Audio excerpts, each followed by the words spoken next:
My name's Dan. I've been living just outside Atlanta and married to Carol for 15 years. Her son from a previous marriage, Josh, was barely 5 when I came into the picture.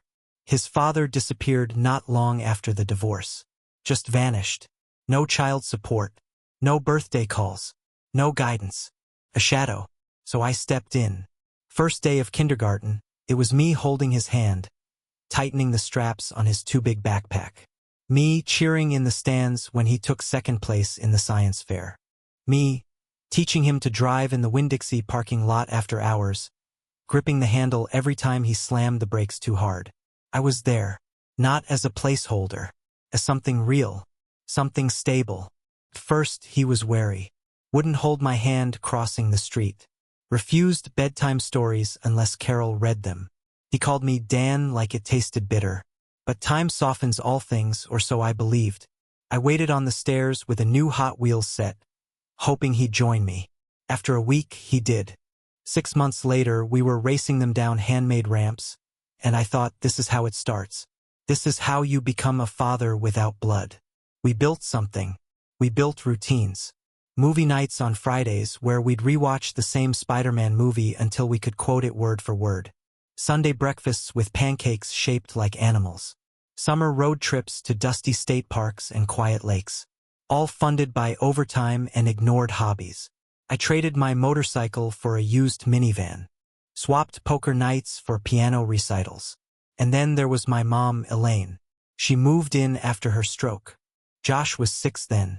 She called him sweetheart from the moment they met. He called her grandma by the end of that first month. She taught him to bake cookies, to tie his shoes, to fold laundry so it didn't wrinkle. She treated him no different than she would have a blood-born grandson. Loved him fiercely, gently, totally. Carol went back to work. Traveled for conferences. Sometimes gone a week at a time. It was me and Mom holding down the house. Me and Josh building history. I helped with homework. Sat through history projects and awkward puberty conversations. Paid for braces, for clothes, for soccer cleats. I never hesitated. I was raising a son. Even when Todd, the ghost of a father, occasionally texted from some unknown number, I didn't get bitter. Usually it was late at night. Hope you are doing good. Happy birthday. No call. No visit. And Josh still clung to those crumbs. I didn't blame him. Boys want their dads. Even the ones who abandon them. When Josh got into college, I was the one who filled out the FAFSA. The one who signed every check. Paid for his gas. His phone. His dorm fees. Never missed a payment. I did it because I wanted to. Because I believed I had earned the right, not just the responsibility, but the privilege of being seen as a father. That illusion shattered on a Saturday night. Josh came home from school for the weekend, brought 2 friends with him. College boys. Thin, cocky, too loud. Their laughs grated against the walls. They brought in the scent of weed and beer and that thick cologne kids think masks the first 2. Carol cooked a full spread roast chicken, mashed potatoes, green beans. Mom baked Josh's favorite, cranberry pie. I grilled ribs in the backyard. We were all in, trying to make it a welcome home. The table was full. Laughter and steam and the clink of silverware. Josh told stories from campus, half smirking through them like he was already too big for our small lives. His friends laughed on cue, chiming in. No one asked how Mom was doing after her hip surgery. No one asked me about work. It was his stage and we were the props. Then Mom leaned across the table. Her hands shook, still swollen from arthritis, but her smile was soft. I missed you, my sweet grandson, she said. Josh snorted. A loud, intentional sound. You're not my grandma, he said. His voice didn't waver. His eyes didn't blink. And Dan's not even real family. It landed like a slap. But he wasn't looking at her anymore. He was already turning back to his friends, grinning like nothing had happened. The table fell into silence. One of his friends laughed, not realizing the weight of what had been said. The other looked down at his plate. Carol, she didn't flinch, just kept cutting her food, as if pretending she hadn't heard would undo the damage. Mom's hand dropped slowly back to her lap. She didn't say another word. Her face crumpled, not like someone insulted, but like someone disappointed in herself for believing she was loved. I stood. My chair didn't even scrape the floor. I walked out, past the table, past my wife, past my mother. I didn't say a word, didn't make a scene, didn't throw the plate, or demand an apology or scream. I walked into the backyard and closed the door behind me. The cold hit my face. I welcomed it. I stood on the deck and listened. Through the window I saw them keep eating. No one came after me. Not Josh. Not Carol. Not even Mom. The conversation resumed. Laughter returned. As if I'd never been there. I stayed outside for an hour. Maybe 2. I lost track. My phone buzzed once. Carol. I didn't answer. Josh didn't call. Mom didn't either. I was alone in the dark with the sound of crickets and the hum of the porch light above me. I slept in the truck that night. No blanket. No pillow. Just the driver's seat reclined as far as it would go. I stared at the roof, then at the stars, and then at nothing. Over and over again, I replayed his words. You're not my grandma. Dan's not even real family. 15 years. Wiped clean in a sentence. When I woke up, my back ached. My legs were stiff. The sun had barely come up. I went inside, made a pot of coffee, and sat at the kitchen table. Mom came in an hour later. We didn't speak. She looked tired, smaller than usual. We drank in silence. She never mentioned the comment. Neither did Carol. Josh and his friends left before noon. Not a word was said. But something had shifted. A truth had surfaced, and no one was willing to look it in the eye. I had been invisible at that table. Worse than invisible. I had been disposable. And in that silence, I realized the ugliest part.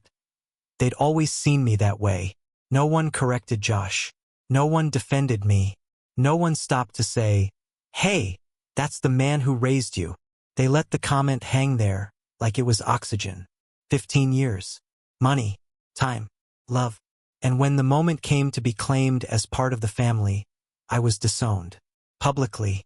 Casually. That night I didn't confront him, because there was nothing left to say. He'd spoken his truth. And so had they, with their silence. And I finally understood. I had built a home out of borrowed bricks. And the lease had just expired. I didn't speak to anyone that Sunday. Not Mom. Not Carol. I walked through the house like a ghost. I cleaned the grill, scraped plates, took the trash out. Josh had already left with his friends. Off to resume the life I'd been funding without applause. Carol didn't mention the night before. Not even a passing comment. She moved quietly around me, like I was a stray dog that might bite if provoked. But I wasn't angry. I was clear. Because once the mask slips, once someone shows you where you stand, you don't argue. You don't plead for elevation. You take the truth for what it is. You adjust. That night, I sat alone at the kitchen table. The light above flickered slightly, the way it always did before it died completely. I stared at it, not moving, not blinking. Felt poetic. A warning from the ceiling. I opened my laptop. First, I signed out of Netflix, the account they'd been using on their phones, their laptops, their dorm TVs. Then Disney+. Then HBO. I removed my payment method from Uber Eats. Cancelled the Prime subscription. Gone. I opened the shared calendar and deleted every event I'd ever been added to. The ones I used to check daily. Josh's finals, Carol's conference flights, reminders to buy allergy meds. Gone. Then came the bank. I opened the automatic payments tab. And I began to unhook. Josh's tuition gone. I had been paying directly to the bursar's office every month. Never late. I clicked cancel. His phone bill cut. I had paid for it since he was 11. Health insurance gone. It was a family plan, my plan. I switched it back to just me and Carol. Spotify, Apple Music, Duolingo, all apps I'd approved once. All gone. I logged out of the student loan portal. My name had been the cosigner. He didn't know that. He would soon. It was deliberate, quiet, surgical. No explanations, no threats, just removal. The next morning I woke to silence. Mom had left early for her doctor's appointment. Carol was still asleep. I poured coffee and sat in the sunroom with the blinds half open. The sunlight touched my face like it was trying to remind me I was alive. I didn't feel it. At 11:07 a.m., my phone buzzed. Josh, hey, the Uber Eats app says payment failed? I didn't reply. 3 minutes later, another one. Josh, also my phone plan's messed up? Says account can't verify? Then silence. An hour later, a message from Carol. Carol, Josh says something's wrong with the accounts. Can you look into it? I didn't answer. At 5:32 p.m., Josh tried calling. I watched the phone buzz across the table, let it vibrate itself off the edge and hit the hardwood. It didn't crack. I kind of wish it had. I went for a drive. Drove past the high school he graduated from, the one I drove him to for 4 straight years. Past the old diner where we used to get milkshakes when he was little. He used to call it Dad and Me time. I used to think that word had weight. By the time I got home, Carol was waiting at the door. Dan, she said, her voice low. What's going on? I walked past her, hung up my keys, didn't even take off my jacket. She followed me into the kitchen. Josh's phone isn't working. His cards declined. His school portal says something's wrong with tuition. What happened? I poured water from the tap, took a long drink, then said, I turned it all off. She blinked.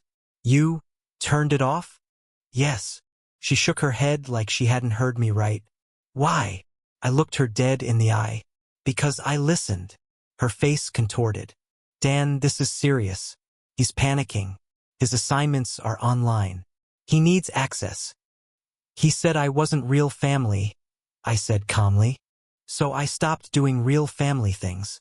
She stared at me like I just confessed to burning the house down.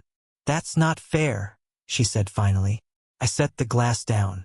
Neither was sitting there while your son humiliated my mother and me in front of strangers.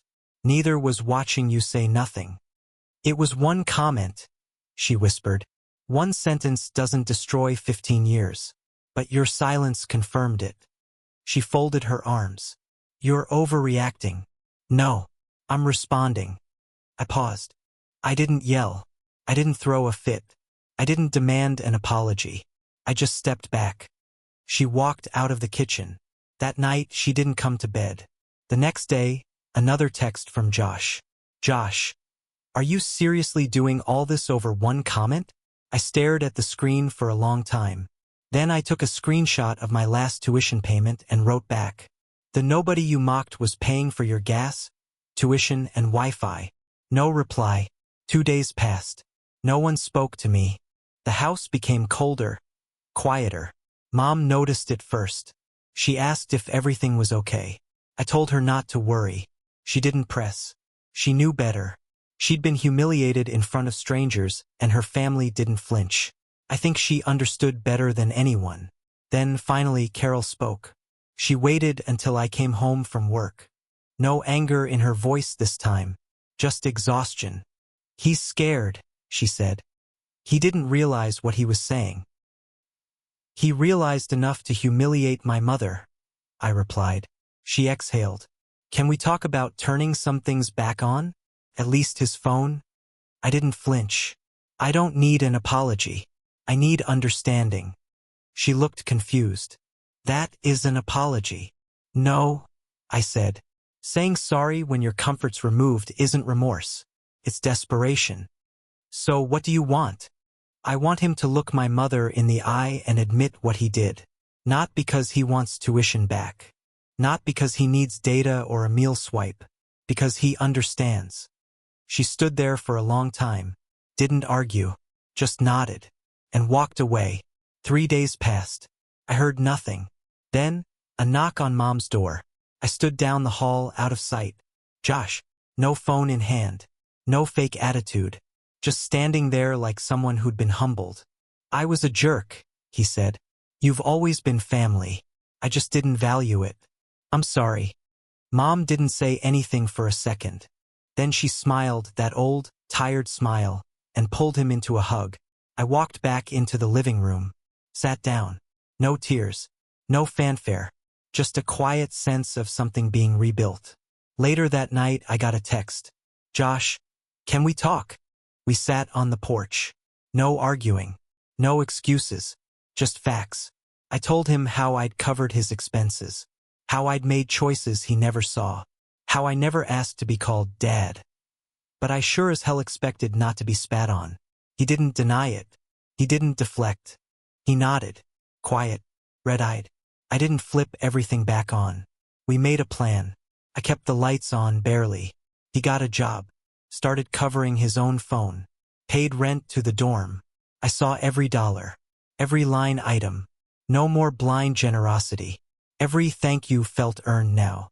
Every small act of respect felt like progress. Carol stayed quiet most of the time. She knew I had drawn a line.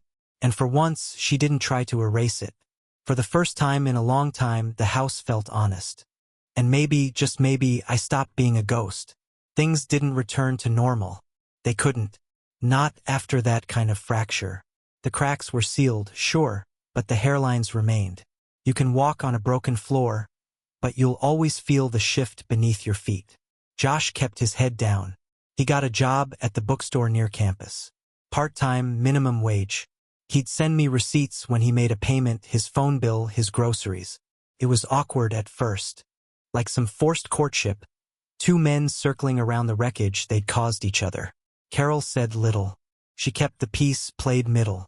I resented that more than I let on. Her silence at the table still lingered like a ghost. You expect a wife to defend you, especially when you've carried the weight of someone else's son for over a decade.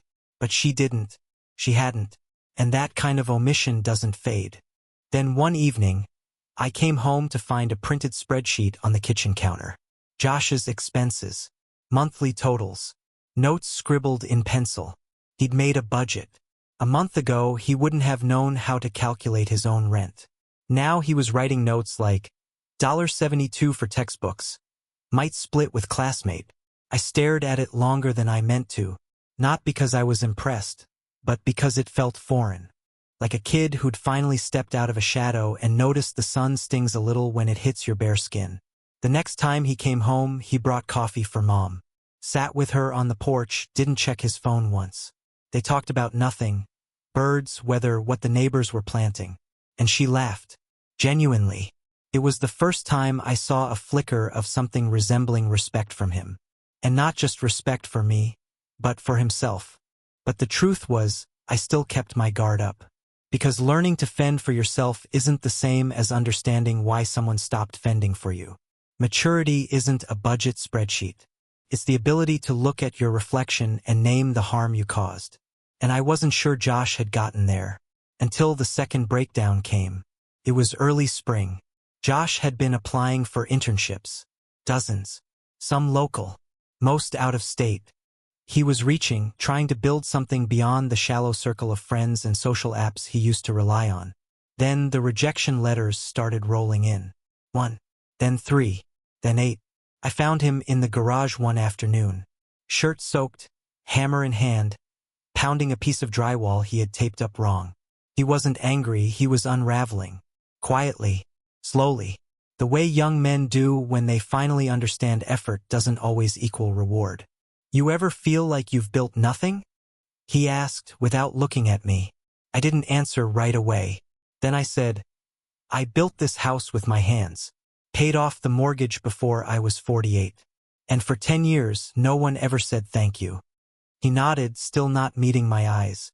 I thought a degree would fix everything, he mumbled. That it would mean I mattered. I leaned against the workbench. It means you're equipped, not that you're owed. We didn't speak again that day, but something changed after that. Josh started calling Mom every Thursday, just to check in. Started texting me questions about taxes, about credit scores, about fixing the rust on his car. Not big gestures, but consistent ones. The kind that matter more than the showy apologies people like to post in public. Then one night, I found him waiting on the porch when I got home. No laptop, no phone, just him, a six-pack of cheap beer, and a legal pad filled with notes. Can we talk? He asked. I nodded. Saturday. He didn't make speeches. Didn't cry. Just said, I didn't know what I was doing. I thought saying it would make me stronger. Saying you weren't my real family. But it didn't. It made everything worse. I didn't speak. I let the silence do the work. I think I wanted to hurt someone, he added. To feel power. I thought because you weren't my blood, you didn't get to be offended. I didn't see what you were carrying. Still, I said nothing. I disrespected your mother. I disrespected the man who made sure I never went without. I don't expect forgiveness. But I needed to say it. That was it. No tears. No bargaining. Just accountability. I nodded. Took one of the beers. We drank in silence for a while. Just the two of us and the creak of the porch swing beneath our weight. Inside, Carol was watching through the window. I knew she wanted to join, but she didn't. Maybe she understood this wasn't about her anymore. Later that night, I told Mom. She didn't say much, just smiled and whispered. Took him long enough. I didn't flip the switch back overnight. We made a new system. Every bill had a name next to it. Mine, his shared. He'd cover his own gas. He'd handle his car insurance by the summer. If he needed help, he asked. No assumptions. Respect wasn't an entitlement anymore. And that changed everything. He came home less often, but when he did, he helped. Fixed things. Asked if we needed groceries. Cooked with Carol. Sat beside me during football games instead of disappearing into his room. One night, after I made ribs, he looked across the table and said, Thanks, Dan. This was great. 2 sentences. But they landed deeper than any apology. And I think that was when I finally exhaled. Because for the first time in years, I wasn't a placeholder. I wasn't the ATM in the hallway. I wasn't the man who could be erased with one comment. I was seen. Was it perfect? No. Did I trust him fully again? Not yet. But he'd earned back something. Not through grand gestures, but through the slow, steady climb toward integrity. And that mattered more than any title. 2 months passed. Josh was keeping his promises. He paid for his phone, his gas, covered part of his groceries. Nothing glamorous, just the basics. But that was the point. He no longer assumed comfort was free. And I no longer assumed he would remember my sacrifices unless he had to feel their absence. Carol noticed the change first. She told me one night, as we stood in the kitchen doing dishes. He's growing up, she said softly. Becoming someone you can actually talk to. I didn't answer. Not because I disagreed, but because I wasn't ready to call it growth. Not yet. Growth is slow. And real change, the kind that sticks, doesn't announce itself with clean shirts and quiet dinners. It shows up when things fall apart again. And they would. That's the nature of family. But for now, things held. Then one Sunday, he came over with a manila folder and 2 copies of his resume. I need help prepping for interviews, he said. I don't know what I'm doing. I looked at the folder. Sloppy margins. Vague bullet points. No cover letter. You're not ready, I said. He grinned. I figured. That's why I'm here. We sat for 2 hours. I rewrote half of it. Asked him questions he didn't know how to answer. Why this company? What value do you bring? What's a failure you learned from? He fumbled through them. Stumbled. Laughed nervously. Asked me to repeat the hard ones. By the end, he looked drained. Like someone who'd finally realized the gap between being a college student and being a man. Thanks, he said, folding the paper. I know I've taken you for granted. All of this. The roof. The rides. The safety net. I sipped my coffee. Waited. He continued. I used to think that meant I had power. That you were obligated. Now I know it was a gift. There it was. That sentence. Not a thank you. Not a forced apology. A realization. That's what I'd been waiting for. I leaned back in the chair. You don't owe me gratitude, I said. But if you want to be respected, you need to understand what people give up to hold you up. He nodded. I do now. He looked down at the table. I think about that dinner a lot. What I said. What you didn't say. It was a slap, and you just walked away. That hurt more than anything. It was supposed to, I said. Silence. Then, I didn't mean to erase everything. I was just trying to feel in control. I was with my friends. I wanted to seem above it all. Bigger than this house. Bigger than needing anyone. That's what cowards do, I said. They spit on the things they're afraid to lose. He flinched, but he didn't argue. I set my mug down. You know what made me walk out that night? He shook his head. Your friends laughed. Carol looked down. And my mother, the woman who treated you like blood, sat there and swallowed her heartbreak. Not one person spoke up. Not one defended what we'd built. Josh swallowed hard. I don't need to be called Dad, I said. But I will not be your punchline. He nodded slowly. You won't be again. Weeks passed. He got an internship. Nothing big. Just a summer position at a logistics firm. Paid minimum. Long hours. But he took it.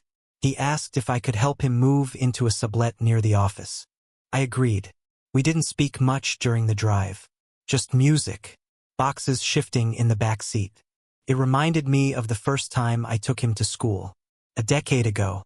Back then, he cried when I left. Now, he carried his own weight. Before I left, he offered me a handshake. I stared at it, then pulled him into a hug instead. It was the first time I'd initiated one in years. Later, he texted me, I'm trying. Every day. I believed him. But here's the truth people don't like to hear. Healing doesn't mean forgetting.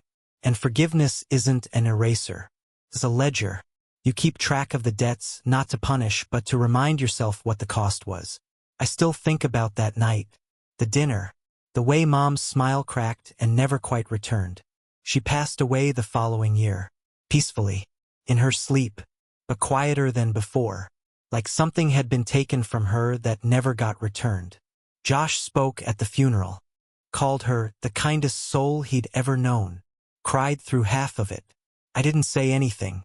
I just stood at the back listening. Measuring the distance between his words and his history. Afterward, he asked if we could talk. I wish I could take that night back, he said. What I said. What I didn't understand. You can't, I replied. But you can live differently. He nodded. I am. He paid for half the headstone. Didn't ask for recognition. Didn't post about it online. Just paid. Quietly. And I think that's when I knew. He'd learned. Not about money. About meaning. Because in the end, the money never mattered. Not really. The bills, the phone plans, the gas tanks, they were symbols. Representations of something deeper. Presence. Love. Loyalty. And when those things go unrecognized, they rot into resentment. Josh didn't ruin our bond with a single sentence. He chipped at it year after year with every dismissive glance, every forgotten holiday, every time he chose convenience over connection. That dinner was just the moment the dam broke. And I let it, because sometimes the only way to be heard is to disappear. Sometimes the only way to teach respect is to withdraw everything until they feel the absence of you. He felt it, and in time he found the words I needed. So now I ask you, was I wrong to walk out? To cut the power and let the silence do the talking? Or was that the only way left to remind a boy what it costs to carry him? Tell me, would you have kept paying? Would you have stayed at the table? Would you have watched your own mother be erased? Or would you, like me, have finally stood up and said, no more?